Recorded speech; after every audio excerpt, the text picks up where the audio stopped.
में क्या फितूर आया था कि मुझे बिजनेस टाइकून बनने का चस्का लग गया। मैंने अपनी आधी दौलत एक मामूली सी लड़की पर लुटा दी, वो लड़की जो फिल्म सिटी के सेट पर सबसे ज्यादा फ्री के खाने के डिब्बे खाली करती थी। उस लड़की को खाने के सिवा और कुछ नहीं आता था। 2 साल तक वो मेरा पैसा पानी की तरह बहाती रही और नतीजा ये हुआ कि उसने मुझे पूरी तरह कंगाल कर दिया। जिस दिन मैं अपना बोरिया बिस्तर समेट कर वहां से भाग रहा था, वो मजे से मीट चबा रही थी और मुझे देखकर बड़ी अजीब और डरावनी हंसी हंस रही थी। 3 साल बीत गए। आज वक्त ने ऐसी करवट ली है कि वो फिल्म इंडस्ट्री की सबसे बड़ी सुपरस्टार और अरबपति बन चुकी है और मैं आज भी रेड कारपेट पर ही हूँ, लेकिन एक चमकते सितारे की तरह नहीं, बल्कि वहां पड़े खाली प्लास्टिक के डब्बे और बोतलें उठाने वाले सफाई कर्मचारियों का इंचार्ज बनकर। मैंने सपने में भी नहीं सोचा था कि मेरी और लिन वान वान की मुलाकात दोबारा ऐसे मोड़ पर होगी। एक मामूली सी वेब सीरीज की आलीशान ओपनिंग पार्टी चल रही थी। बड़े बड़े डायरेक्टर्स और प्रोड्यूसर्स दरवाजे के पास ऐसे मंडरा रहे थे जैसे गुड़ पर मक्खियां भिनभिनाती हैं। सबकी सांसें रुकी हुई थीं, क्योंकि सामने खड़ी थी लिन वान वान, इंडस्ट्री की इकलौती ऑल राउंडर क्वीन और इस शो की सबसे बड़ी मालकिन। आज उसका रुतबा ऐसा है कि उसे अपना गॉडफादर बनाने वाले लोग फिल्म सिटी से लेकर पेरिस तक लंबी लाइन लगाकर खाड़ी डी रहे हैं। वो अपनी लग्जरी कार से नीचे उतरी, बदन पर करोड़ों की ड्रेस और चेहरे पर वही कातिलाना गुरूर। नीचे उतरते ही उसने बड्ढी बेरुखी से अपने पास खड़े है एक 6 फीट लंबे मस्कुलर बॉडीगार्ड जैसे आदमी का हाथ थाम लिया। वो सूट वाला हटा कटा आदमी उसे देखकर ऐसे मुस्कुरा रहा था जैसे उसे दुनिया की सबसे बड़ी दौलत मिल गई हो। मुझे याद है जब मैं और लिन वान वान साथ थे, उसने कभी खुद आगे बढ़कर मेरा हाथ नहीं थामा था। उस वक्त मुझे लगता था कि शायद मैं उसे उतना हैंडसम नहीं लगता जितना वो चाहती है, पर आज उसे देखकर समझ आया उसे मुंह जैसे सीधे साधे लोग नहीं बल्कि लोहे जैसी बॉडी वाले मसल मैन पसंद हैं। हजारों कैमरों की फ्लैशलाइट्स ने उन दोनों को घेर लिया था। पूरी महफिल की रोशनी जैसे उन्हीं पर सिमट गई थी और मैं वहीं पास के एक अंधेरे कोने में खड्डा हाथ में कूदा उठाने वाला थैला पकड़े अपनी फटी किस्मत को देख रहा था। चारों तरफ कैमरों की फ्लैशलाइट्स ऐसे चमक रही थी मानो बिजली गिर रही हो। पेपराजी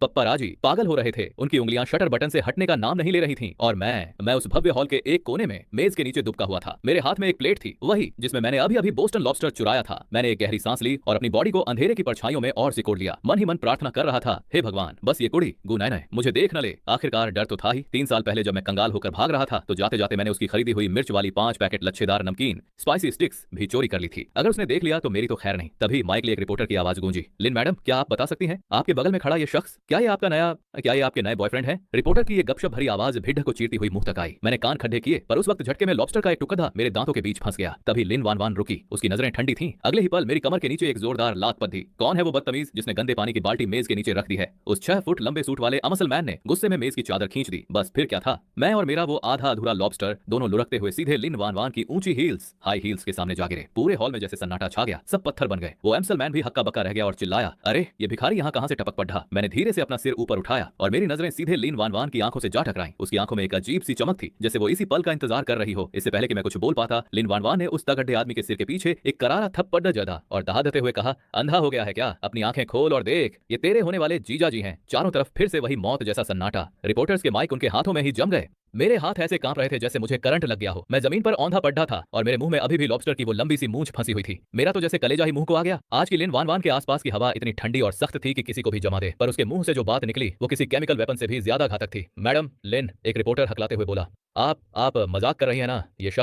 ये तो कोई कबाड़ा चुनने वाला लग रहा है। लिन वान वान ने अपनी एक भौं ऊपर उठाई। रिपोर्टर ने भी पागलों की तरह हाँ में सिर हिलाया। लिन वान वान मुस्कुराई, ऐसी मुस्कुराहट जिसमें थोड़ा नखरा था, थोड़ी बेरुखी और ढेर सारा एटीट्यूड। उसने बड़े आराम से कहा, मुझे कबाड़ इकट्ठा करने का ही शौक है। क्यों, क्या ये गैर कानूनी है? मेरा मन किया कि जमीन अभी फट जाए और मैं उसमें समा जाऊं। मुझे 100% यकीन हो गया कि एलडीएच की मुझसे बदला ले रही है। ये पक्का मुझसे उस बात का बदला ले रही है जब मैंने भागते वक्त इसकी लच्छेदार नमकीन चोरी की थी। वो 6 फुट का मस्कुलर लड़का जो अब तक शेर बन रहा था अचानक भीगी बिल्ली बन गया। उसने अपना सिर सहलाते हुए बड़ी मासूमियत से कहा, दीदी आपने तो कहा था कि आज आप मुझे किसी से मिलवाने डेटिंग लाई हैं, ये क्या हो रहा है? मेरे कान खड़े हो गए। ओ तेरी, तो ये हटा कटा जवान इसका बॉयफ्रेंड नहीं बल्कि इसका सगा कजन है। तभी रिपोर्टर्स ने फिर से शोर मचाना शुरू कर दिया, मैडम अगर यही वो शख्स हैं जिन्हें आपने चुना है तो इनका और आपका रिश्ता आखिर है क्या? लिन वान वान की नजरें मुझ पर आकर टिक गईं। वो निगाहें इतनी तेज थीं कि मेरा सीना चीर दें। उसने चिल्लाकर कहा, रिश्ता ये है कि 3 साल पहले इस आदमी ने मेरा इस्तेमाल किया, मुझे धोखा दिया और मेरी सारी जमा पूंजी लेकर रफू चक्कर हो गया। इतना सुनना था कि कैमरों की फ्लैशलाइट्स पागलपन की हद तक चमकने लगी। मुझे कल की हेडलाइन से साफ दिखने लगी, धमाका, सुपरस्टार एक्ट्रेस को भिखारी जैसे दिखने वाले अंकल ने दिया धोखा, लूट ली दौलत और इज्जत।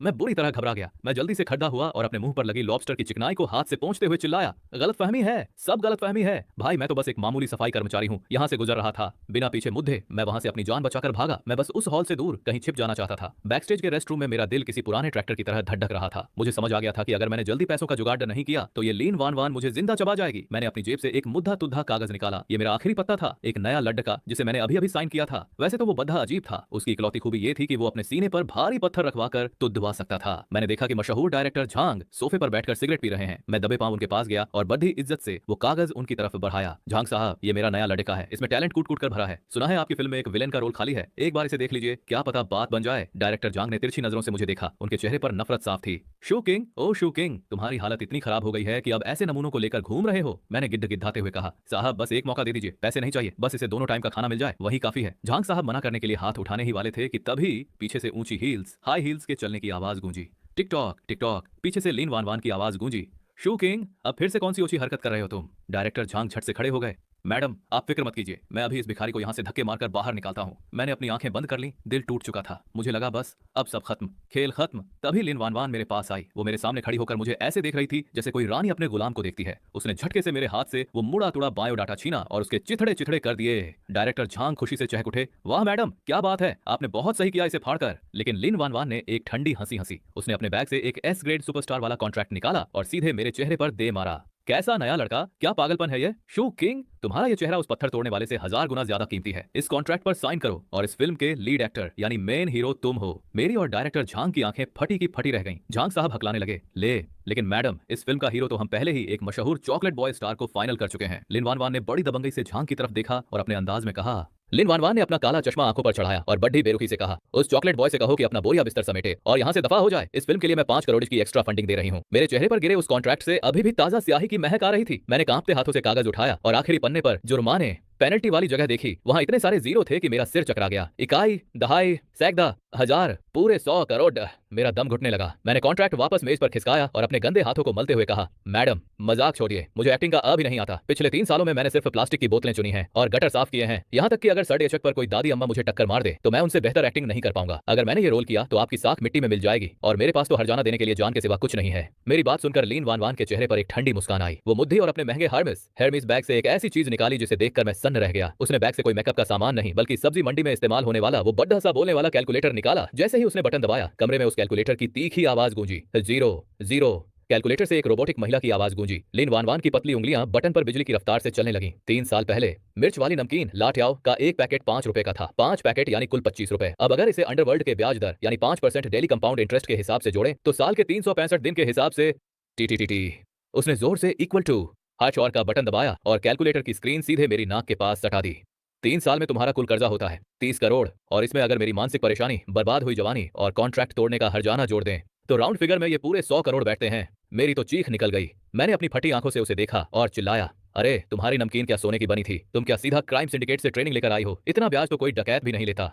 ज्यादा बकवास मत करो, साइन करोगे या नहीं? लिन वान वान एक कदम और करीब आई और अपनी नुकीली हील्स का पूरा जोर मेरे जूते पर टिका दिया। अचानक धम, रेस्टरूम का दरवाजा किसी ने जोरदार लात मारकर खोल दिया। एक लड़का बड़ी अकड़ के साथ अंदर दाखिल हुआ। उसके बाल सिल्वर ग्रे कलर के थे और चेहरे पर आधा मुंह ढकने वाला बड़ा सा काला चश्मा। उसके पीछे 4 तगड़े बॉडीगार्ड्स थे जो कानों में वायरलेस माइक लगाए हुए थे। उन बॉडीगार्ड्स ने मुझे ऐसे धक्का दिया जैसे मैं कोई कचरा हूं। मैं 2 कदम पीछे गिरा और सीधे दीवार से जा टकराया। पर गिरते गिरते भी मेरी प्रोफेशनल आदत नहीं गई। मैंने दीवार के कोने में पड़े 2 खाली प्लास्टिक के डिब्बे देखे, उन्हें झट से पैर से दबाकर छपटा किया और चुपके से अपनी जेब में ठूंस लिया। वो लड़का कोई और नहीं, आज का हार्ट थ्रोब सुपरस्टार साई कुनकुन था। झांग साहब ये सब क्या बकवास है? साई कुनकुन ने चाय की मेज पर जोर से हाथ मारा जिससे वहां रखे कप थरथराने लगे। उसने चिल्लाते हुए कहा, अभी अभी मेरे मैनेजर ने बताया कि आपने इस फिल्म का हीरो बदल दिया है। आखिर कौन है वो जिसने मेरी जगह ली है? उसने अपना चश्मा उतारा और पूरे कमरे में अपनी नजरें घुमाई। आखिर में उसकी नजर मुझ पर रुकी। साई कुनकुन की नजरें मेरी गंदी बाऊजी सफाई कर्मचारी वाली वर्दी पर थमी और वो जोर से ठाका मारकर हंस पद्दा। उसने मेरी नाक के ठीक सामने उंगली तानकर कहा, बस ये एक कबाड़ा चुनने वाला बूढ़ा और सफेद पोश जिगोलो। लिन मैडम, अगर आपको अपना शौक ही पूरा करना था तो कम से कम कोई अच्छी नस्ल का लड़का चुनती। क्या इसके दांतों में इतनी जान है कि ये आपकी दी हुई मुफ्त की रोटी तोड़ सके? मैंने अपने चेहरे की बढ़ी हुई दाढ़ी पर हाथ फेरा। माना कि इन 3 सालों की धूप और गर्दिश ने मुझे थोड़ा थका हुआ और पुराना बना दिया है, पर मेरी रॉयल शक्ल की बुनियाद अभी भी वही थी।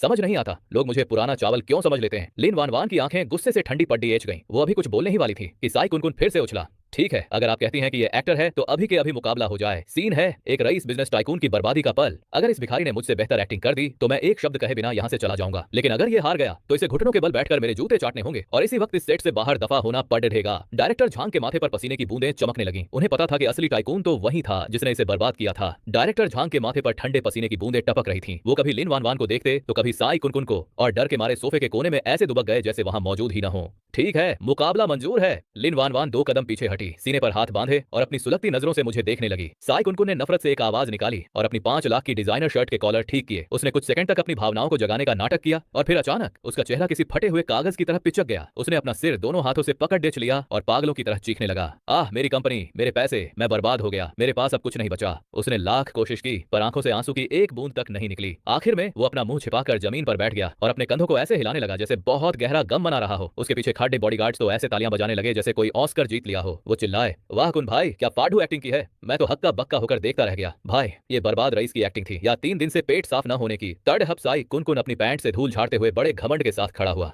अब तेरी बारी है ओ बूढ़े सफेद पोश, दिखा अपना दम। मैं वहीं खड़ा रहा सन्न। अचानक मेरी आंखों के सामने पिछले 3 सालों की वो कड़वी यादें किसी फिल्म की तरह घूमने लगीं। बर्बादी का वो पहला दिन जब मैं एक पुल के नीचे बैठा हुआ वो सड़ा हुआ और ठंडा मानतो सूखी रोटी चबा रहा था। वो दूसरा दिन जब मैं स्प्राइट की एक बड़ी प्लास्टिक की बोतल उठाने के चक्कर में 3 आवारा कुत्तों के हत्थे चढ़ गया था। उन कुत्तों ने मुझे 2 गलियों तक दौड़ाया और मेरी पैंट का पिछला हिस्सा तक फाड़ दिया था। मुझे याद आया वो सर्दियां जब गटर साफ करते वक्त मेरे हाथ ठंड से नीले पड़ गए थे और उनमें जख्म हो गए थे। तब मेरी जेब में इतने पैसे भी नहीं थे कि मैं एक भुना हुआ शकरकंद खरीद सकूं। जैसे ही ये सब याद आया मेरा सीना भारी हो गया, मेरी आंखों में जलन हुई और आंसू की एक मोटी बूंद सीधा फर्श पर जा गिरी। मैं धीरे धीरे नीचे बैठा। मेरे शरीर की हरकतें किसी थके हुए बूढ़े जैसी थीं। मेरी नजरें मेज के नीचे जा टिकी जहां किसी का फेंका हुआ एक छोटा सा कचरा पड़ा था। मेरी नजर मेज के नीचे पड़े उस आधे जले हुए सिगरेट के टुकड़े पर थी। मैंने अपना वो हाथ आगे बढ़ाया जिस पर मेहनत और कशमकश के निशान कैलसेस साफ दिख रहे थे। कांपते हाथों से मैंने उस टुकड़े को उठाया, बड़ी हिफाजत से उसकी धूल फूंकी और उसे अपने सूखे होंठों के बीच दबा लिया। मेरी आंखों से आंसू बह रहे थे जो चेहरे की गर्द और धूल के साथ मिलकर एक गंदी लकीर बना रहे थे। मेरी आंखों में वो थकान थी जो मौत से भी ज्यादा गहरी होती है। ऐसी थकान जहां इंसान को मरने के लिए भी हिम्मत जुटानी पड़े। पूरे हॉल में सन्नाटा पसर गया, सब दंग थे। तभी डायरेक्टर झांग अपनी सीट से उछल पड़े। वो पागलों की तरह तालियां बजाने लगे। उनके हाथ लाल हो गए थे।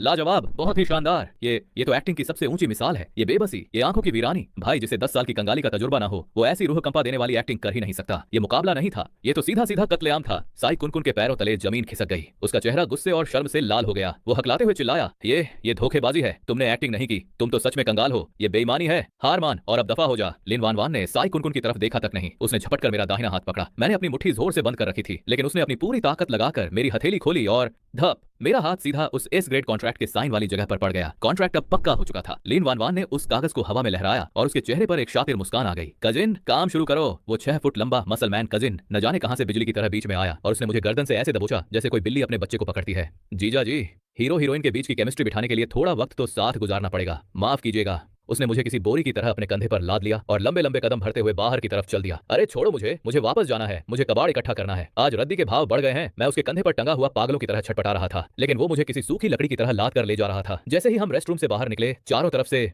बाहर निकलते ही रिपोर्टर्स और पापराजी किसी भूखी शार्क की तरह हमारी तरफ लपके। कैमरों की फ्लैशलाइट्स इतनी तेज थीं कि मेरी आंखें फटने लगीं। मैडम लिन, क्या ये वाकई आपके मंगेतर हैं? आप दोनों शादी कब कर रहे हैं? सवाल हवा में गोलियों की तरह चल रहे थे पर वो पहलवान कजन मुझे घेरे में लेकर भीड़ को चीरता हुआ बाहर निकल गया। उसने मुझे एक आलीशान काले रंग की रोल्स रॉयस के पिछले हिस्से में ऐसे पटका जैसे कोई सामान रखा हो। धप, दरवाजा बंद हुआ और बाहर का सारा शोर एक पल में गायब हो गया। गाड़ी तेज रफ्तार से शहर की सबसे महंगी बिल्डिंग टांग चेन 1 के अंडरग्राउंड पार्किंग की तरफ बढ़ गई। गाड़ी के अंदर रोशनी मध्यम थी। मेरे ठीक सामने लिन वान वान बैठी थी। उसने अपनी वाली दीवार साउंड प्रूफ पार्टीशन खड़ड़ी हो गई। सन्नाटा इतना गहरा था कि मुझे अपनी धड़कन सुनाई दे रही थी। तभी लिन वान वान ने अपनी गर्दन के पास हाथ लगाया और बड़े आराम से अपनी कीमती ड्रेस की पहली जैसे ही पहली बटन खुली, उस कीमती ड्रेस का कपड़ा नीचे फिसला और उसकी दूध जैसी सफेद गर्दन और कंधे नजर आने लगे। वो धीरे से आगे बढ़ी और मुझे उस आलीशान लेदर सीट के कोने में दबा दिया। उसकी गर्म सांसें सीधे मेरी नाक से टकरा रही थीं। उसकी आवाज अब गहरी, मखमली और बेहद खतरनाक लग रही थी। अब हमें 3 साल पुराने उस हिसाब को चुकता करना होगा। कार के अंदर की हवा जैसे थम गई थी। लिन वान वान का चेहरा मेरे इतना करीब था कि मुझे अपनी धड़कनें सुनाई दे रही थीं। मैंने डर के मारे थूक गटका और खुद को सीट से बिल्कुल सटा लिया। मेरे दिमाग में 100 तरह के ख्याल आने लगे कि अब ये अमीर मालकिन मुझे अपनी उंगलियों पर नचाएगी और मेरा क्या होगा। मैंने डर और सरेंडर के मिले जुले भाव से अपनी आंखें बंद कर लीं और हार मानकर अपना मुंह लिप्स आगे बढ़ा दिया। छटाक, तभी मेरे माथे पर एक जोरदार चपत पड़ी। मैंने झटके से आंखें खोली। लिन वान वान वापस अपनी सीट पर जा चुकी थी और बड़े आराम से अपनी ड्रेस ठीक कर रही थी। उसने नफरत भरी नजरों से मुझे देखा और कहा, वो मुझे ऐसे देख रही थी जैसे मैं कोई नॉन रिसाइकिल यानी दोबारा इस्तेमाल न होने वाला कचरा हूं। जैसे ही गाड़ी रुकी, उसके मुंह से बस 2 शब्द निकले, नीचे उतरो। दरवाजा खुला और मैं लड़ खद्दाते हुए बाहर निकला। मैं उसके पीछे पीछे उस शहर की सबसे आलीशान और महंगी टांग चेन 1 की पेंट हाउस हवेली में दाखिल हुआ। जैसे ही मैंने अंदर कदम रखा, कोई गुलाबी रंग की चीज सीधा मेरे मुंह पर आकर लगी। फट, मैंने उसे अपने चेहरे से हटाया और देखा तो वो पेप्पा पिग के कार्टून वाली एक पिंक एप्रन थी। किचन में जाओ। लिन वान वान ने अपनी हील्स उतारकर फेंकी और नंगे पैर मखमली कालीन पर चलती हुई सोफे पर किसी थके हुए मुसाफिर की तरह पसर गई। 2 बड़े कटोरे भरकर एग फ्राइड राइस बनाओ, वो भी ढेर सारे तीखे मसाले के साथ। मेरे तो तोते उड़े गए। इतनी ड्रामेबाजी, इतना बड़ा कॉन्ट्रैक्ट और करोड़ों का कर्ज, ये सब क्या सिर्फ मुझे अपना पर्सनल बावर्ची बनाने के लिए था? अभी तक गए नहीं। अगर चावल में एक भी हरी मिर्च कम हुई तो तुम्हें काटकर कुत्तों को खिला दूंगी। उसने आंखें बंद किए हुए ही चिढ़ते हुए हाथ हिलाया। मैं बिना एक पल गंवाए किचन की तरफ भागा। मैंने फुर्ती से वो पेप्पा पिग वाली एप्रन पहनी, अंडे फोड़े, सॉसेज काटे और मेरी उंगलियां बिजली की तरह चलने लगी। मेरा हाथ ऐसा चला कि जैसे कोई जादू जादूगर जादू दिखा रहा हो। इन 3 सालों में पैसे बचाने के चक्कर में मैंने खाना बनाना इतनी अच्छी तरह सीख लिया था कि बड़े बड़े शेफ भी फेल हो जाएं। लेकिन जैसे ही मैंने किचन की अलमारी खोली, मेरे होश उड़ गए। वहां दुनिया के सबसे महंगे मसाले, ब्लैक ट्रफल और कैवियार, मछली के अंडे भरे पड़े थे, लेकिन जिसकी मुझे जरूरत थी वो देसी तीखी चटनी कहीं नहीं थी। मैं उसे ढूंढने के लिए उस आलीशान हवेली में इधर उधर भटकने लगा। तभी गलियारे के आखिर में मुझे एक महोगनी की लकड़ी का दरवाजा दिखाई दिया, जो थोड़ा सा खुला था। अंदर से हल्की सी रोशनी आ रही थी, शायद स्टोर रूम होगा। मैंने बुदबुदाते हुए दरवाजा धकेला और दीवार पर लगे स्विच को जोर से दबाया। चटाक! रोशनी होते ही जो मैंने देखा उसे देखकर मेरा खून जम गया। वो कोई स्टोर रूम नहीं था, वो एक सीक्रेट रूम था जिसकी दीवारों पर हजारों तस्वीरें चिपकी हुई थीं, और वो सारी तस्वीरें मेरी थीं। पुल के नीचे बैठकर वो ठंडी रोटी चबाते हुए मेरा साइड पोज, आवारा कुत्तों से बोतल छीनने के चक्कर में गली में पागलों की तरह भागती हुई मेरी वो शर्मनाक फोटो, यहाँ तक कि गटर साफ करते वक्त मेरी फटी हुई पुरानी जूतियों वाली तस्वीर भी वहां मौजूद थी। दीवार पर लगी उन तस्वीरों के नीचे गुलाबी रंग की छोटी छोटी पर्चियां, नोट्स चिपकी थीं। उन पर लिखा था, बड़ा आया बेवकूफ, आज इसने सिर्फ एक रोटी खाई, कुत्तों ने काट लिया, अच्छा हुआ, इतनी धीरे जो भागता है, ओह इसकी अंडरवियर में छेद है, कितना गंदा लग रहा है, छी। मैं डर के मारे 2 कदम पीछे हटा और मेरा पैर पास ही रखे एक कार्डबोर्ड के डिब्बे से जा टकराया। डिब्बा पलटा और उसमें से दर्जनों खाली नमकीन, लाठियाओ के पैकेट बाहर गिर पड़े। ये वही ब्रांड था जिसे मैं 3 साल पहले चोरी करके भागा था। ये सारे पैकेट उसने अब तक संभाल कर रखे थे। मेरा गला सूख गया। ये औरत, ये कोई सुपरस्टार नहीं, ये तो एक नंबर की पागल और स्टॉकर है। इन 3 सालों में इसने मुझे एक पल के लिए भी अकेला नहीं छोड़ा। ये अंधेरे में छिपकर मेरी हर हरकत पर नजर रख रही थी। एक चटनी की बोतल ढूंढने में इतना वक्त लगता है क्या? पीछे से एक ठंडी और जानी पहचानी आवाज आई। मैं बिजली की रफ्तार से पलटा। लिन वान वान दरवाजे के सहारे टिकी खड़ी थी और अपने हाथ में चटनी की एक सील बंद बोतल उछाल रही थी। उसकी गहरी और रहस्यमयी नजरें उन तस्वीरों पर जमी हुई थीं। मैंने घबराहट में बस इतना ही कहा, किचन में गैस चालू है। मैंने उसके हाथ से चटनी की बोतल झपटी और अपनी जान बचाकर किचन की तरफ भागा। 10 मिनट बाद मेज पर गर्मा गर्म और खुशबूदार एग फ्राइड राइस की 2 प्लेटें सजी हुई थी। लिन वान वान ने कुर्सी खींची और बिना किसी दिखावे या तमीज के पागलों की तरह बड्ढे बड्ढे चम्मच मुंह में ठूंसने लगी। वो इतनी तेज खा रही थी कि उसके गाल किसी भूखे हैमस्टर की तरह फूल गए थे, लेकिन खाते खाते अचानक उसकी रफ्तार कम हो गई। टप! आंसू की एक साफ बूंद उस सुनहरे चावल की प्लेट पर गिरी, फिर दूसरी और फिर तीसरी। उसने अपना सिर नीचे झुका लिया था, उसके कंधे बुरी तरह कांप रहे थे और जब उसने आंखें ऊपर की तो वो खून की तरह लाल थीं। उसे इस हाल में देखकर मेरा कलेजा जैसे मुंह को आ गया। जैसे ही उसने सिसकना शुरू किया, 3 साल पहले उसे कंगाली में अकेला छोड़कर भागने का वो सारा गुनाह और पछतावा मेरे सीने में उमड़ पड़ा। मैंने कांपते हाथों से 2 टिश्यू पेपर निकाले और बड़ी हिफाजत से उसकी तरफ बढ़ाए। मैंने धीरे से कहा, आराम से खाओ, गले में फंस जाएगा। क्या मिर्च ज्यादा हो गई है? मेरी बात अभी पूरी भी नहीं हुई थी कि लिन वान वान ने बिजली की रफ्तार से अपना सिर उठाया और झपटकर मेरी सफाई कर्मचारी वाली वर्दी का कॉलर पकड़ लिया। उसने पूरी ताकत से मुझे अपनी तरफ खींचा और सीधे मेरे होठों पर काट लिया। एक पल के लिए मुझे लगा जैसे जान निकल गई हो। तेज दर्द हुआ और खून का वो नमकीन स्वाद हम दोनों के बीच फैल गया। उसने मुझे इतनी बेरहमी से काटा था जैसे वो इन 3 सालों का सारा गुस्सा, सारी नफरत और सारा अकेलापन एक ही बार में निकाल देना चाहती हो। मैं दर्द से कराह उठा, लेकिन मेरी हिम्मत नहीं हुई कि मैं उसे पीछे धकेलूं। उसने मुझे छोड़ा और अपने होठों पर लगे खून को पोंछते हुए नफरत भरी नजरों से मुझे देखा। शू किंग, तुम इसी के लायक हो। वो गुस्से में अपनी कुर्सी से उठी, मुड़ी और तेजी से अपने बेडरूम के अंदर चली गई। दरवाजा इतनी जोर से बंद हुआ कि पूरा घर हिल गया। धड़ाम! दरवाजा बंद होने की गूंज अभी भी कानों में थी। मैंने अपने बहते हुए खून को पोंछा और मेज पर रखी उस खाली प्लेट को देखा। उसने एक दाना तक नहीं छोड़ा था। मैंने एक लंबी ठंडी सांस ली और वहीं सोफे पर ढेर हो गया। अगली सुबह मैं सोफे पर गहरी नींद में था कि तभी धद दरवाजा पीटने की आवाज से मेरी नींद उड़ गई। वो पहलवान कजन और उसके साथ एक सुनहरे चश्मे वाला आदमी मैनेजर कमरे में ऐसे घुसे जैसे पुलिस रेड पर ढी हो। दीदी, अनर्थ हो गया, आसमान टूट पड़ा है, कजन चिल्लाया। फिर उसने अपना फोन सीधा मेरी नाक पर सटा दिया। ओए सफेद पोश, तू तो रातों रात स्टार बन गया। मैंने नींद भरी आंखों से स्क्रीन को देखा और मेरा नशा हिरण हो गया। सोशल मीडिया वीबो का सर्वर पूरी तरह क्रैश हो चुका था। हर तरफ बस लाल रंग के ब्रेकिंग न्यूज वाले निशान थे। बड़ा खुलासा, सुपरस्टार लिन वान वान के घर रुकी सफाई कर्मचारी की रात। क्या लिन वान वान पर किसी ने काला जादू कर दिया है? सुपरस्टार साई कुनकुन के फैंस ने इस भिखारी को जान से मारने की धमकी दी। फोटो इतनी साफ थी कि मेरा चेहरा और वो फटी हुई वर्दी साफ दिख रही थी। वो फोटो तब की थी जब कजन मुझे बोरी की तरह कंधे पर लाद कर रोल्स रॉयस में डाल रहा था। इंटरनेट पर आग लग चुकी थी। कमेंट सेक्शन में जैसे जंग छिड़ा गई थी। साई कुनकुन के फैंस पागल कुत्तों की तरह मुझे ढूंढ रहे थे। वो धमकियां दे रहे थे कि मुझे जिंदा पकड़ धकर बोरी में भरेंगे और सीधे हुआंगपू नदी में फेंक देंगे। बेडरूम का दरवाजा खुला और लिन वान वान बाहर आई। उसका मैनेजर चिल्लाया, मैडम, पूरी दुनिया जवाब मांग रही है, हमें अभी इसी वक्त एक ऑफिशियल स्टेटमेंट जारी करना होगा। हम कह देंगे कि ये आदमी घर का नल ठीक करने वाला प्लम्बर है। और कैसा प्लम्बर? लिन वान वान ने ठंडी हंसी के साथ उसे टोक दिया। उसने अपना फोन निकाला और बड़े इत्मीनान से कहा, पीआर टीम को फोन करो और कह दो कि अब सफाई देने की जरूरत नहीं है। मैं सीधे अपने सोशल मीडिया पर अपनी लव लाइफ का ऐलान करने वाली हूँ। मैनेजर के तो पैर कांपने लगे, लगा जैसे अभी बेहोश होकर गिर पड़ेगा। मैडम, आप बर्बाद हो जाएंगी। मेरा तो जैसे कलेजा ही फट गया। मैंने एक लंबी छलांग लगाई और झपट्टा मारकर उसका फोन छीन लिया। क्या तुम पागल हो गई हो? मैं उस पर चिल्लाया। तुम इस वक्त इंडस्ट्री की क्वीन हो। तुम्हारा करियर तुम्हारे फैंस के दम पर चलता है। अगर तुमने आज ये बेवकूफी की तो सब कुछ खत्म हो जाएगा। अपनी लव लाइफ पब्लिक करना खुदकुशी के बराबर है। ये पूरी इंडस्ट्री और स्पॉन्सर्स तुम्हें जिंदा निगल जाएंगे। मैंने उसे चेतावनी दी, तो निगलने दो, मुझे कोई परवाह नहीं। उसने अपना सिर ऊंचा किया और बिना डरे मेरी आंखों में आंखें डालकर खड्डी हो गई। मैंने अपने दांत पीसे। मेरे अंदर पिछले 3 साल से सोया हुआ वो बिजनेस टाइकून और पीआर मास्टर वाला डीएनए अचानक जाग उठा। जब मुसीबत बद्दी हो तो दुनिया के पीछे मत भागो, बल्कि दुनिया को अपने पीछे लगाओ। मैं पलटा और मैंने उस पहलवान कजन का फोन छीन लिया। झटपट एक नया अकाउंट बनाया और उसका नाम रखा क्लीनिंग अंकल का पलटवार, द जेनिटर्स स्ट्राइक बैक। स्टैंड लेकर आओ, लाइट्स लगाओ और तुम सीधे खड्डे हो जाओ। मैंने कजन को एक जोरदार लात मारी और बिजली की कड़क जैसी आवाज में उसे डांटा। वो मेरे इस अचानक बदले हुए रुतबे ऑरा को देखकर सहम गया और चुपचाप काम पर लग गया। मैंने फोन को मेज पर सेट किया। कैमरा चालू होते ही नफरत भरे कमेंट्स की बाढ़ आ गई। ओए भिखारी, फिल्म इंडस्ट्री से बाहर निकल। बूढ़े आदमी, हमारी वान वान का पीछा छोड़ दे। मैंने एक कुर्सी खींची और बड़े इत्मीनान से उस पर बैठ गया। मैंने अपनी सफाई कर्मचारी वाली वर्दी के ऊपर के बटन खोले और जानबूझकर अपनी गर्दन पर पड्ढा वो निशान के सामने मेरी गर्दन पर जमी धूल और कल रात का वो निशान साफ दिख रहा था। मैंने कैमरे की तरफ देखकर अपनी भौहें चढ़ाई और बड़े ही दबंग अंदाज में कहा, गालियां देनी है और दो, जी भर के दो, लेकिन एक बात कान खोलकर सुन लो, जिस बर्बाद रईस के रोल में तुम्हारा ये चॉकलेट बॉय साई कुन फेल हो गया, वो रोल मैं कर रहा हूँ। जिस एस ग्रेड स्क्रिप्ट को पाने के लिए लोग तरसते हैं, वो आज मेरी जेब में है। लिन वान वान की नई फिल्म बर्बाद टाइकून बना मेरा चपरासी और उसका मेन हीरो मैं हूँ। एक सेकंड के लिए कमेंट्स रुक गए, जैसे पूरा इंटरनेट सदमे में हो, और फिर जैसे तूफान आ गया। गालियों की जगह सवालों की बाढ़ आ गई। मैंने मेज पर हाथ मारा और कहा, इसे कहते हैं इमर्सिव कास्टिंग। इमर्सिव कास्टिंग, समझ आया? रोल को महसूस करने के लिए कचरा तक उठाना पड़ता है। मैंने कल रात की वो आधी बची हुई फ्राइड राइस की प्लेट उठाई और कैमरे के सामने ही बड़े मजे से खाते हुए बोला, पूरे इंटरनेट पर सिर्फ यहाँ मिलेगा असली सच। एक सफाई कर्मचारी कैसे बना सुपरस्टार का हीरो। अगर देखना चाहते हो कि मैंने लिन वान वान को कैसे अपने जाल में फंसाया, तो अभी सब्सक्राइब करो। नया ड्रामा शुरू होते ही लोगों की भीड़ पागल हो गई। लाइव स्ट्रीमिंग में जुड़ने वालों की गिनती किसी रॉकेट की तरह ऊपर भागने लगी। 50 लाख, 80 लाख, और देखते ही देखते 1 करोड़ लोग लाइव आ गए। जिस बवाल ने मेरा करियर खत्म करना था, उसी को मैंने एक ऐसी मार्केटिंग बना दिया जिसकी मिसाल फिल्म इंडस्ट्री में कभी नहीं दी गई। हमारा पीआर डायरेक्टर बगल में खड्डा ये सब देख रहा था। उसकी आंखें फटी की फटी रह गईं और मुंह इतना खुला कि उसमें पूरा का पूरा अंडा समा जाए। तभी अचानक स्क्रीन पर ऐसी सुनहरी चमक बिखरी कि सबकी आंखें चौंधी आ गईं। डिंग डिंग डिंग डिंग, एक साथ 100 कार्निवल सेलिब्रेशन गिफ्ट्स, फिर 500 और देखते ही देखते 10 लाख रुपए के डिजिटल गिफ्ट्स की ऐसी बौछार हुई कि लाइव स्ट्रीम का सर्वर ही बैठने लगा। ये भेजने वाला आयरन बुल कौन था? ये वही मेरा अजीबोगरीब छोटा भाई था जिसे मैंने कल साइन किया था, वही जो अपने सीने पर पत्थर तुड़वाता था। तभी स्क्रीन पर एक साथ रंगों वाली चमकती हुई सुपर कमेंट की पट्टी सुपर चैट आए। तभी स्क्रीन के ठीक बीचों बीच एक बेहद वीआईपी चमकता हुआ कमेंट धीरे धीरे तैरने लगा। उस पर लिखा था, छोटे मालिक, बड़े साहब कह रहे हैं कि अगर आप घर वापस आ जाएं तो इस फिल्म का सारा खर्चा वो खुद उठा लेंगे। अभी उन 500 गिफ्ट्स की चमक खत्म भी नहीं हुई थी कि अचानक बोझ बर्दाश्त न कर पाने की वजह से पूरा का पूरा लाइव स्ट्रीम ब्लैकआउट हो गया। स्क्रीन काली पड़ गई। मैं तो पत्थर बन गया।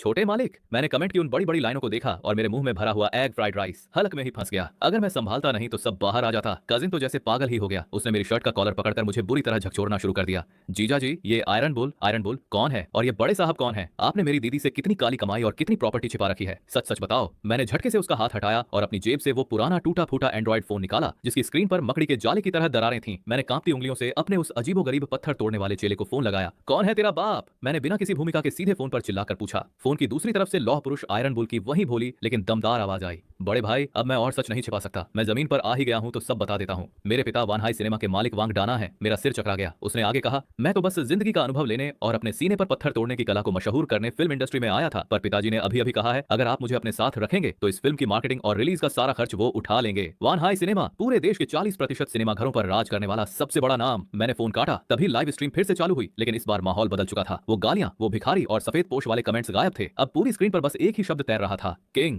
रातों रात मेरा सफाई कर्मचारी वाला नकाब उतर गया और उसकी जगह मुझ पर रहस्यमयी राजकुमार का ठप्पा लग गया। लोग अब मुझे जीजा जी और असली टाइकून बुला रहे थे। 3 दिन बाद नई फिल्म बर्बाद टाइकून बना मेरा चपरासी का मुहूर्त शॉट शुरू हुआ। हैंगडियन स्टूडियो में फिल्म का मुहूर्त शॉट खत्म हुआ और शूटिंग आधिकारिक तौर पर शुरू हो गई। मैं वही पुरानी डीली ढाली बनियान पहने एक छोटी सी तिपाई पर बैठा था और अभी अभी छपकर आए स्क्रिप्ट के पन्ने पलट रहा था। जैसे जैसे मैं पढ़ता गया, मेरी रीढ़ की हड्डी में एक ठंडी लहर दौड़ गई। स्क्रिप्ट के हिसाब से हीरो एक बर्बाद रईस है जिसे कबाड़ बीने का शौक है और उसकी सबसे बड़ी खूबी यह है कि वह शूटिंग सेट पर बचे हुए खाने के पैकेट खाकर गुजारा करता है। और हीरोइन वह एक अमीर खानदान की बिगड़ी हुई शहजादी है जिसे हीरो को पालने का शौक है और उसकी सबसे बड़ी ताकत लोगों पर पैसा फेंकना है। मैंने अपना सिर पकड़ लिया। लानत है, ये तो 3 साल पहले की हमारी असल जिंदगी की हूबहू नकल है। हद तो तब हो गई जब मैंने एक सीन पढ़ा जिसमें लिखा था कि हीरो पैसे बचाने के लिए अपनी अंडरवियर को 3 दिन तक उलट पलट कर पहनता है। ये गुप्त राज इस लेखक को कैसे पता चला? लिन वान वान। मैंने गुस्से में स्क्रिप्ट को एक कागज के पाइप की तरह मोदा और दूर बीच कलर की आरामदायक कुर्सी रिक्लाइनर पर बैठकर मेकअप करवा रही उस मैडम की तरफ चिल्लाया। मैंने उस औरत की तरफ देखकर चिल्लाया, ये घटिया स्क्रिप्ट किसने लिखी है? ये तो सरासर बेशर्मी है। लिन वान वान अपने 10 सेंटीमीटर के हाई हील्स मटकाते हुए मेरे पास आई। उसने झटके से मेरे हाथ से स्क्रिप्ट छीनी और उसे उलटा करके मेरे सिर पर एक धप जमाया। मैंने लिखी है, कोई दिक्कत है? उसने अपना चश्मा उतारा और ऊपर से नीचे तक मुझे ऐसे देखा जैसे मैं उसका गुलाम हूँ। अगर कोई शिकायत है तो उसे अपने अंदर ही दबा